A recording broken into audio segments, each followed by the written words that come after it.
नीता को तारीफ सब पता ही नहीं था। घर के सारे काम वह एकदम सही सही करती थी। खाना भी बहुत स्वादिष्ट बनाती थी। लेकिन फिर भी आज उसका खाना अच्छा था।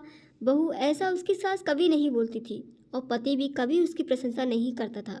उसने बनाया हुआ खाना चुपचाप खाकर उठकर दोनों पति और सास चले जाते थे। उसने खाना खाया या नहीं इसका उन दोनों को कोई फर्क नहीं पड़ता था। सास को वह पसंद नहीं थी। उसके हाथों से जरा सी भूल हो गई तो सास तुरंत उस पर गुस्सा करती थी। उससे भी बुरी बात यह है कि उसके पति और उसके बीच बातचीत का ज़्यादा नहीं होती थी और उसने और यह चुप्पी बनाए रखी थी। वह उस पर ध्यान नहीं देता था। परदेश में पढ़ाई करने गया हुआ छोटा देवर मात्र समय समय पर नीता को फ़ोन करता था, पूछता था भाभी कैसी हो। उसका फ़ोन आने पर नीता बहुत खुश होती थी। अपना मन हल्का करने का उचित स्थान था नीता का। कुछ दिनों में देवर की पढ़ाई खत्म हो गई और वह घर आया। थोड़े समय के भीतर ही उसे एक अच्छी नौकरी भी मिल गई। नीता बहुत आनंद हुआ। नौकरी लग जाने के बाद उसकी सास अपने छोटे बेटे की शादी के लिए बातचीत करने लगी, पर देवर को एक भी लड़की पसंद नहीं आती थी। उसने ही बोला होगा उसे मना करने को सोचकर सास नीता को ही दोष दे रही थी। नीता को चिंतित देखकर देवर ने अपनी माँ से कहा, मैं एक लड़की से बहुत प्यार करता हूँ और मैं उसी से ही शादी करूँगा। उसने जिद की तो देवर जी ये बात पहले बतानी चाहिए थी ना। नीता ने यह बात अपने पति के कान में डाली। इस बात पर उसने थोड़ी कीट पीट की, लेकिन लड़की देखकर वह भी तैयार हो गया। सवाल बचा सास का, अब छोटे बेटे का मन कैसे दुखाएगी वह।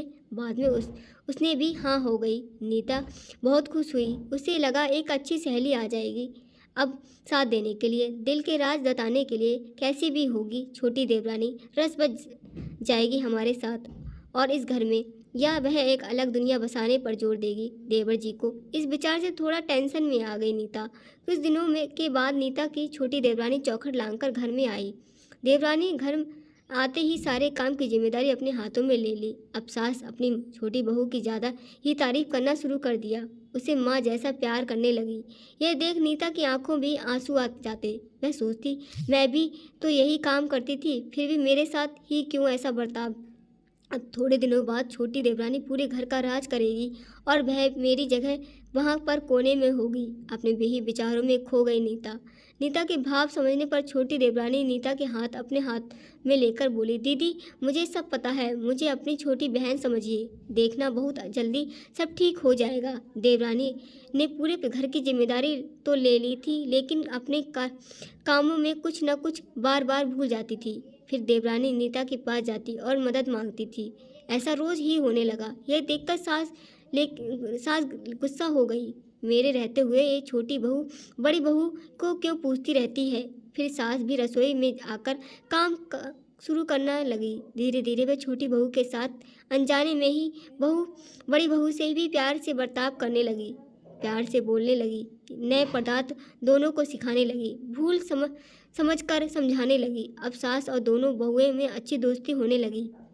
इस वजह से बड़ी बहू का स्वभाव भी अच्छा होने लगा। उसके स्वभाव में खुलापन आ गया। सास भी दोनों के साथ काफ़ी शॉपिंग और कभी फिल्म देखने जाने लगी। वो अपने दोनों बहुओं को समान प्यार करने लगी। इस वजह से घर का माहौल हंसता खेलता हो गया। इसके अलावा अपने भाई और उसकी पत्नी की बॉन्डिंग देखकर नीता का पति भी उसके साथ अच्छा व्यवहार करने लगा। ये देखकर छोटी बहू बहुत खुश हुई। दीदी घर पर पहले का ही पाप ही का हक था, ऐसा बोलकर छोटी बहू ने पूरी घर की जिम्मेदारी अपने जेठानी को ही दे दी। साल भर में नीता के देवर को अच्छे वेतन और बड़ी पोस्ट स्थानांतरित किया गया। अब छोटी देवरानी भी अपने पति के साथ परदेश जाएगी और मैं फिर अकेले रह जाऊंगी। इतना ही नहीं, इतने सालों बाद सास का व्यवहार जो इतने सालों के बाद बदल गया था और वह फिर भी वही हो गया, तो इस विचार से नीता डर गई। देवरानी की नीता को इतनी आदत हो गई थी कि उसके बिना घर का काटना को दौड़ेगा। देवरानी आ जाने के बाद घर का माहौल बदल गया था। वह थी ही ऐसी खुशमिजाज और ऊर्जावान। जैसा कि नाम था पता चलता था, ये देवरानी की हालत भी कुछ अलग ही नहीं थी। उसे दुख हुआ कि यदि यहाँ रहना पड़ा तो उसे अपने पति से दूर रहना पड़ेगा। नीता के देवर की जाने की गड़बड़ और देवरानी मात्र टेंशन होने के कारण नीता सोच में पड़ी। अब अंत में उसने देवरानी से पूछा तो देवरानी ने जवाब दिया कि दीदी मैं सारा दिन नए स्थान पर अकेली रहूंगी, इससे अच्छा है यह मैं यहीं रहूं।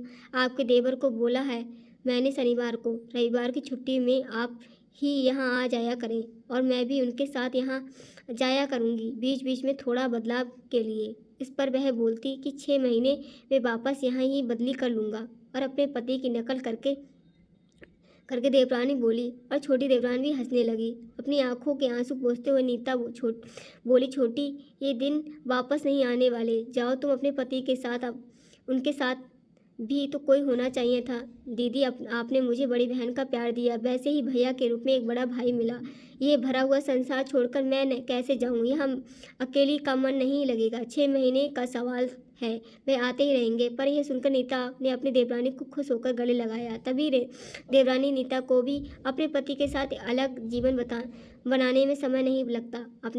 अपने को रहकर पति की प्रतीक्षा में ही आनंद है। दोस्तों, अलग अलग घर में ससुराल से आने वाली लड़कियां अपने नए घर के लिए सब कुछ करती हैं। पता नहीं चलता कि कब एक दूसरे की आदत हो जाती है। सच में देवरानी जेठानी का रिश्ता बहनों से भी कम नहीं होता।